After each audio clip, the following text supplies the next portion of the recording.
Olá pessoal, espero que estejam todos bem, sejam todos bem-vindos ao nosso canal. Hoje nós vamos falar sobre a pedagogia de projetos, né?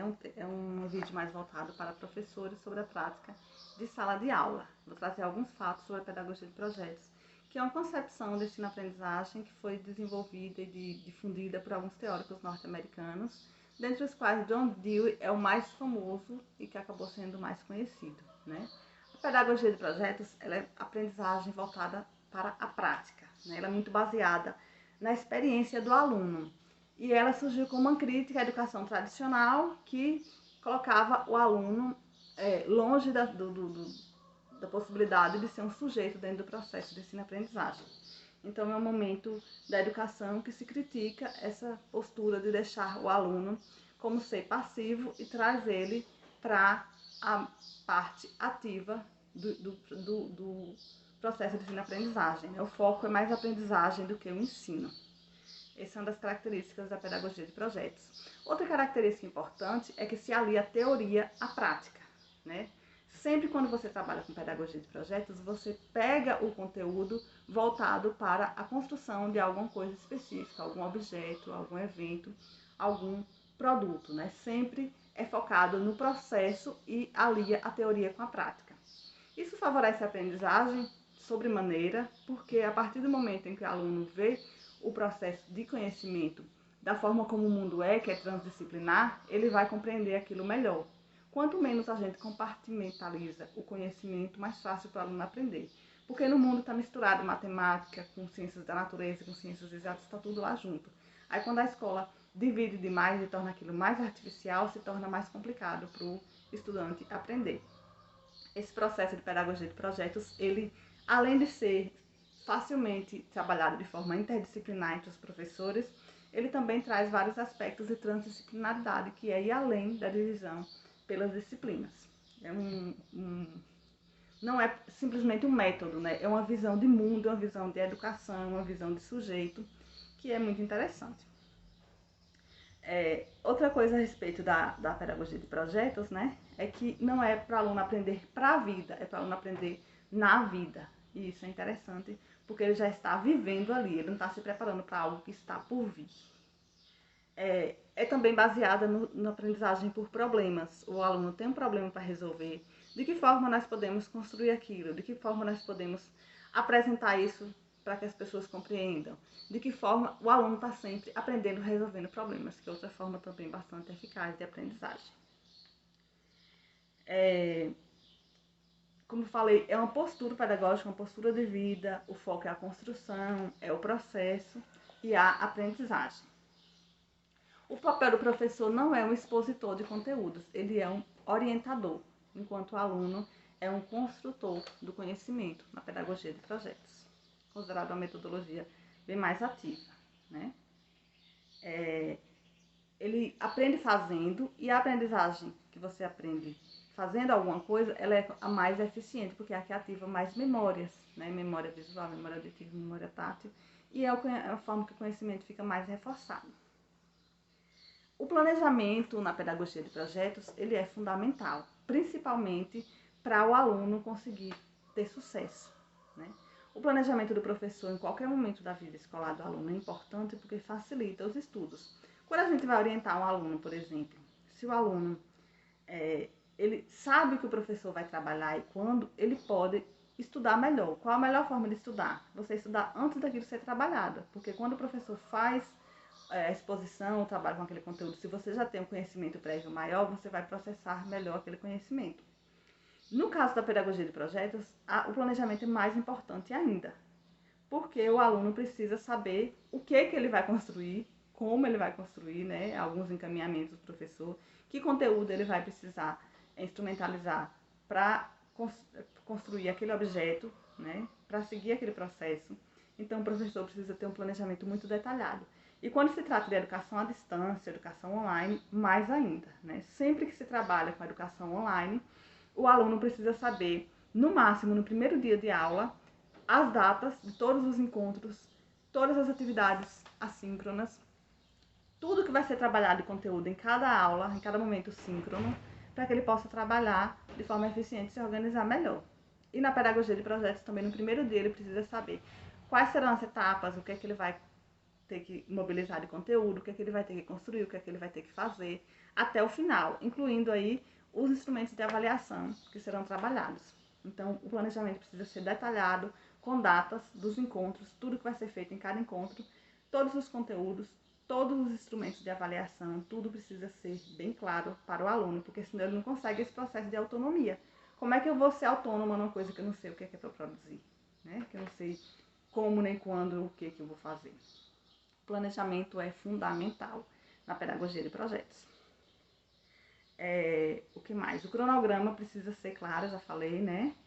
O conteúdo, ele precisa estar associado ao projeto, né? Você tem um projeto, por exemplo, eu vou falar um pouco depois da construção da bicicleta de 4 rodas, que é um projeto fantástico, que alguns professores do ISHBA estão agora para trabalhar nesse momento. E aí, são várias e várias disciplinas, vários e vários professores. Mas os conteúdos vão precisar estar voltados para o projeto.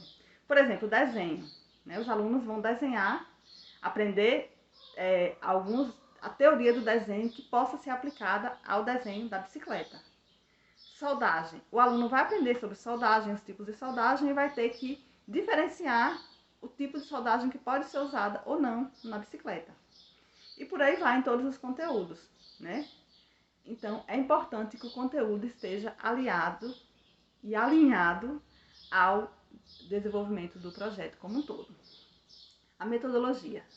A aula tradicional, ela deixa de existir, a aula expositiva. Por quê? Não é que o professor não possa dar aula expositiva, mas ele vai ter que trabalhar a aula dele sempre construindo ao redor do projeto. De preferência, se ele for trabalhar um conteúdo de forma expositiva, ele tem que passar antes, que vai trabalhar aquele conteúdo para o aluno. Por exemplo, o professor de soldagem marcou a aula para a semana que vem, está lá no cronograma dele, na segunda semana de aula, tipos de soldagem. O aluno precisa saber que é esse conteúdo na segunda semana de aula, o aluno precisa ler sobre esse conteúdo, e aí a aula vai ser para que se associe esse conteúdo ao projeto da bicicleta e para que o aluno também tire as dúvidas dele sobre aquele conteúdo e possa realmente instrumentalizar, possa realmente utilizar aquele conteúdo na hora de construir o projeto e a bicicleta. Então, a aula precisa ser voltada para o processo que envolve o projeto, para o conteúdo do projeto. O aluno, como eu já falei, é o pesquisador nesse momento da pedagogia de projetos e o professor é um orientador. Então, você não é simplesmente aquele que passa conteúdos, você é aquele que orienta o processo de construção de conhecimento e o aluno é um ser ativo na pedagogia de projetos.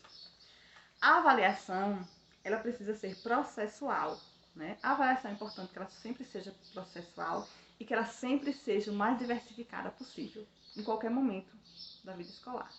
Mas na pedagogia de projetos, ela precisa, necessariamente, ela tem que ser processual.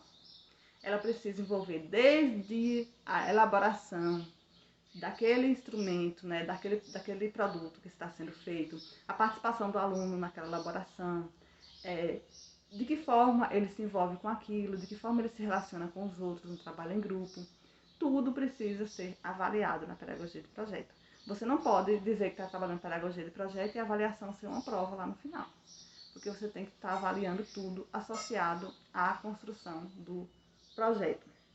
E se você está trabalhando com educação à distância, ensino online, então, aí que tem que ser processual mesmo, tudo tem que ser considerado. A participação do aluno, a presença nas aulas síncronas, se ele fez atividades propostas, sejam elas valendo nota ou não, né? O interesse que ele demonstrou, a participação nas atividades assíncronas, tudo tem que ser avaliado. A autoavaliação também é importante, não simplesmente como um único instrumento que o aluno vai se dar uma nota, né? A autoavaliação não é isso. A autoavaliação é o momento do aluno refletir sobre o processo dele de aprendizagem e sobre a forma como ele está atuando nesse processo. Então, você pode colocar uma autoavaliação agendada para o meio e outra para mais perto do final do projeto. E aí dá uma pontuação baixa. Você dá uma pontuação também para a elaboração de atividades, você pode produzir um relatório ao final do projeto. É super interessante você trabalhar também com portfólio, onde o aluno pode produzir um texto sobre porque ele se interessou pelo projeto, produzir um texto sobre o desenvolvimento do projeto, produzir um texto para cada professor de cada disciplina sobre como ele pode relacionar os conteúdos daquela disciplina com o projeto, porque aí não tem como o aluno fazer o famoso copia-cola, né? Porque a pesquisa, como às vezes as pessoas concebem pesquisa, não é interessante como forma de avaliação, né? O aluno ir lá copiar no Google e mandar a informação para o professor que ele já tem. É interessante que o aluno redija, ele escreva sobre como aquele conhecimento trabalhado influenciou no processo de compreensão dele, daquele projeto e na construção dele, no caso da bicicleta que a gente está falando. Então você pode passar uma produção textual assim. O aluno vai analisar de que forma o conhecimento, por exemplo, de empreendedorismo, que o professor trabalhou em sala de aula, pode ajudar na elaboração de um projeto como esse, da cadeira de 4 rodas.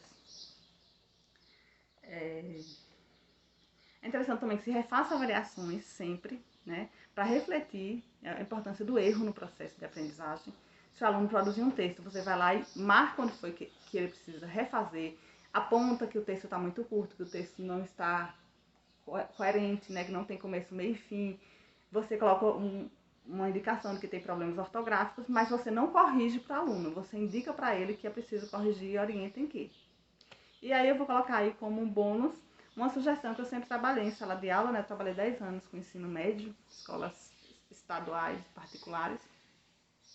E eu sempre gostava de usar uma legenda para correção. Sempre corrigia todas as avaliações. Os alunos não gostavam muito, mas eu dizia a eles que eu só não ia corrigir aquela prova no dia que todo mundo acertasse tudo, né? Porque o objetivo do erro é você repensar e utilizá-la para aprender. E nas produções de texto, eu tinha uma legenda, né? No caso online, você pode colocar por cores. Você pega o texto do aluno ali no meio do processo, não espera para receber o texto, tipo o portfólio, no final não. Você vai corrigindo durante. Aí você aponta lá, amarelo, ortografia, vermelho, concordância, texto precisando de rever a regência, né? Precisando de mais informações mais claras. E aí vocês fazem essa legenda no início do curso, e aí corrige os textos, pode ser inclusive todos os professores juntos, corrige os textos com essa legenda, só apontando o erro, para que o aluno possa refazer o seu trabalho e construir e ter o maior sucesso possível, a maior aprendizagem nesse projeto, que esse é o objetivo de todos. Obrigada!